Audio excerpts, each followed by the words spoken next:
Tell me, what do moms, coal miners, and homeless people all have in common?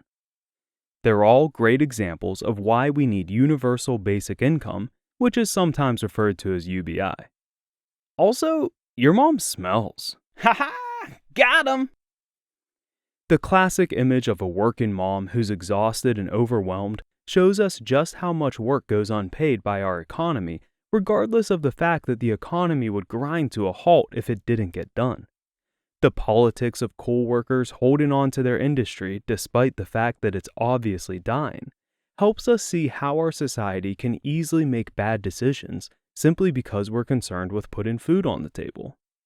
And the homeless person who causes you to quickly cross the street rather than walk by them reminds us how quickly our capitalist society shoves people into a dark corner as soon as they stop providing anything of value. Hi, I'm Nathan, someone who is totally not using this video as a last-minute gift for his mom, and this is Save Money, Save the Planet. Okay, let's talk about the moms first. There's no question that moms work hard at a whole bunch of different stuff, but have you ever tried to quantify how much? Well, the folks over at salary.com have. After deciding that poopy diapers and literally never having alone time isn't enough of a salary, they put together an analysis of how long moms spend on various tasks, what the job title for that would be, and what the market rate for that job title is. Then they added all these wages up into one annual salary for what a mom should get paid. The result? They think that the work of being a mom is worth over $170,000 a year. Now, granted, this might be a bit of a high estimate. As I scroll through the job titles that they put in here, I could argue that a handful should be taken out. But still, I can't imagine being able to argue that it should be much below $90,000 a year, which is still a lot higher than the, hold on, let me check my notes, the $0 that they're currently paid.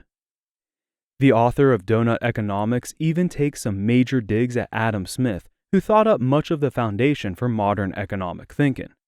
Adam Smith thought that an economy only revolves around labor and businesses.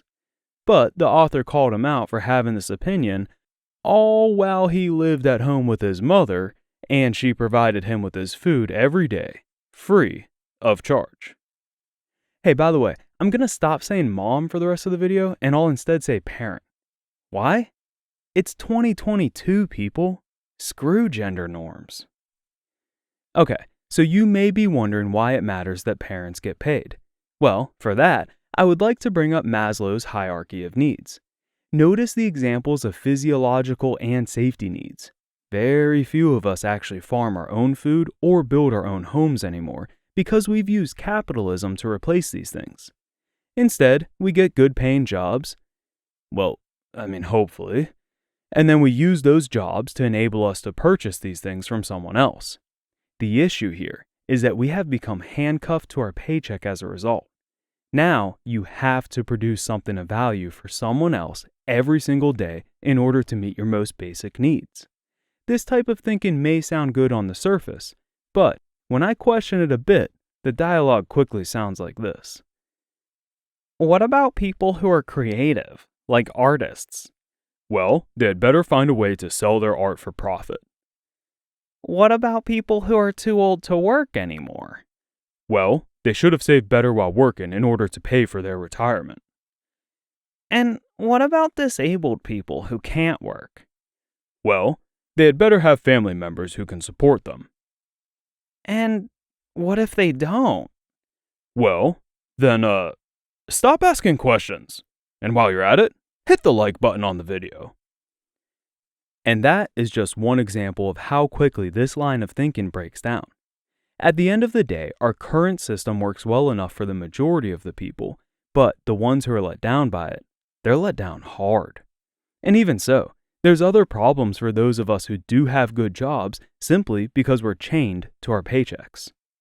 This is because it can become very hard for us to support things that our society needs out of fear that it will hinder our ability to put food on our tables.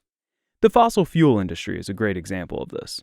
In the environmental world, it's well known that we need to stop using fossil fuels as quickly as possible.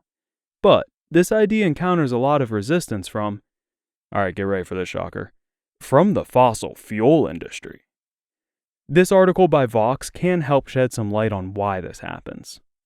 According to the study, workers from the fossil fuel industry in California get paid an average of $130,000, while workers for green energy in California get paid an average of $86,000. So, of course, fossil fuel workers resist any legislation which might hurt their industry. If their industry were shut down, which, again, it needs to be, then they would suffer a 34% pay cut.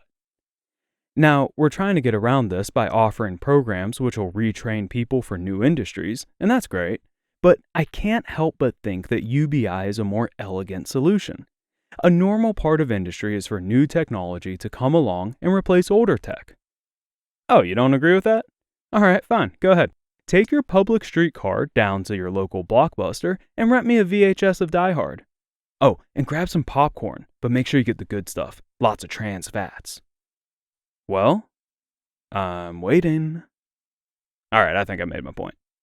This is the reason that I would prefer a UBI solution to this problem rather than simple retraining.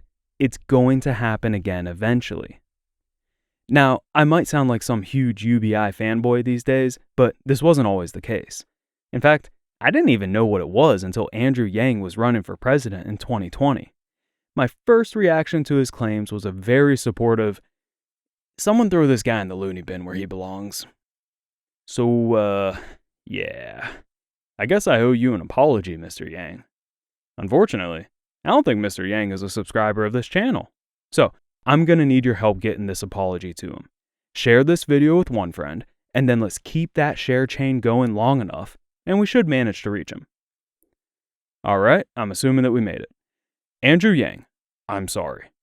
Please, comment down below and we'll all hit like on your comment. Hopefully, all those fake internet points will help out your next campaign. My conversion from skeptic to fanboy has come over the last couple of years as I've read more and more news reports about various UBI experiments. 3 stories in particular which stuck out to me the most was when NPR did reporting on the Give Directly charity, so I linked them down below for you. Honestly, it's about 30 minutes of audio which I think could change your life. Over those 30 minutes, you'll meet a variety of people. There's someone who is using money to ensure that his family has 3 full meals a day while also trying to figure out his retirement. There's also someone who is disabled and can't work, so they're using the money to buy their medication while also moving out on their own for the first time. You'll also meet a couple who used money in order to start several businesses and now have doubled their investments. And you'll also meet a group of people who banded together into savings groups in order to ensure that money gets put aside for future needs rather than all going into immediate wants. Sure, there may have been some people using the money in order to be more lazy, but the studies so far have proven that the benefits to the community far outweigh any negatives.